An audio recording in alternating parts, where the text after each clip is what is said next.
Hello, everybody. Welcome back. Wednesday night edition of Inside the Headset. Going to roll over to Memphis. Going to talk to my good friend of the head coach of the Memphis Whitehaven Tigers, head coach Rodney Saulsberry. How you doing tonight, Coach?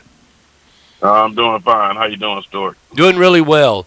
Well, Coach, you're sitting at 3-4. You've played 7 games. Lost that one to Southwind, 42-21. That was the last time you were in action. You're on fall break right now.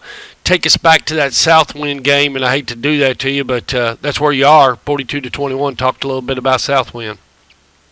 Oh, well, again, the final score is not indicative to how the game was. You know, obviously, the game was 21-14. Actually, about 8 minutes left in the fourth quarter. So wow, it was a very close game. Yeah, so it was a very close game. Just get a couple scores there late, man. It made it just look a little different, but. Again, hat goes off to Southwind. They finished the game strong, and we missed some opportunities. So, again, hats off to Coach Griffin and those guys for finishing the fourth quarter strongly. Again, but we just got to find ways to make plays there at the end. But it was a very close back-and-forth game, and we were right there in it. We just didn't finish strong enough. So it's still a process of learning and getting better to make sure that we can finish strong. And in spite of all, I still like the way we're positioned going into the playoffs. Well, that's what I was getting ready to ask. And you just, man, what a great segue. You catch 2 games. You're in your little fall break, and then you catch 2 games, Bartlett and White Station.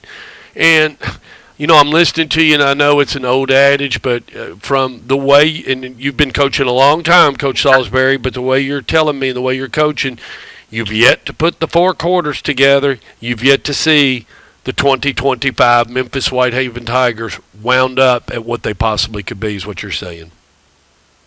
That's exactly it. We gotta put it together, and that's on us as coaching staff, and all of just to keep grinding and keep chopping wood. You know, just keep chopping wood, keep pressing toward the mark, and we will hit our goal. Again, I tell them that everything is still in front of us, but at some point you got to learn how to finish and execute at the end of the games, so that you don't have these sad songs at the end where it shoulda, coulda, woulda. Well, and you're not in the business for moral victories right now. You need solid playing, and from what I'm hearing throughout some other people, you know, your team, you know, if the boys fully understand like what you're saying, everything that's in front of them, you possibly are in a really good position coming out of that bracket. All you need to do is get into it and get hot with your team. Oh, most definitely, and that's if that's. Find the right time. Again, as I tell the boys, I said the record isn't on the trophy.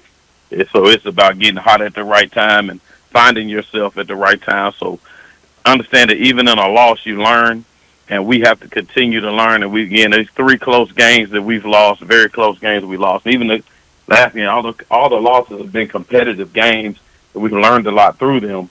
So we just got to make sure we translate that into victories, and it's going to be beneficial to us in the playoffs and understanding what we have to do to make sure that we come out victorious. Well, and I don't want to get a fiddle out or a violin out, but I do want to remind people. But I do want to remind people that really, Coach Saulsberry, that COVID deal, people don't realize how bad that hurt your team and all these teams out of Memphis, because it's been a while since that whole where they just shut you all down and didn't let you play football, and then you had to come back out of it and everything. You're still taking some of that divots of all that because it was a ripple effect all the way down, and you're still paying for it, and you're just now starting to come out of it. Oh, definitely.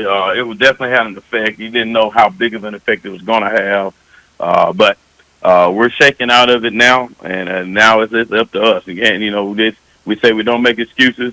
We just got to make the results happen.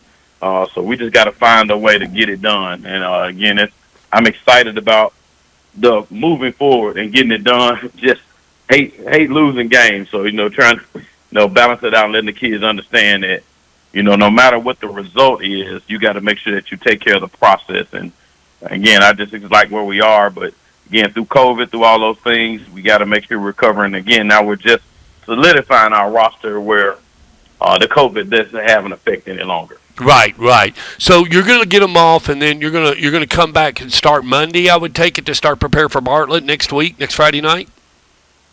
Yeah, we've got some work done this week. Again, we practiced yesterday, we practiced today, and we'll practice tomorrow. and then we'll get on it, and we'll be well prepared to get ready to play a great Bartlett team again. Coach Bowden his first year there at the helm, and we're excited to get a chance to go out there and play. And the way the playoff things shake out, we might be right back out there in a couple of weeks. So hopefully we get a playoff preview and go out here and take care of business. Coach, I can't thank you enough for being on Inside the Headset. We wish you the best of luck for the rest of this week, and we will not have a show next week, but good luck, and I appreciate you being on the show. All right, thank you so much. Thank you, Coach.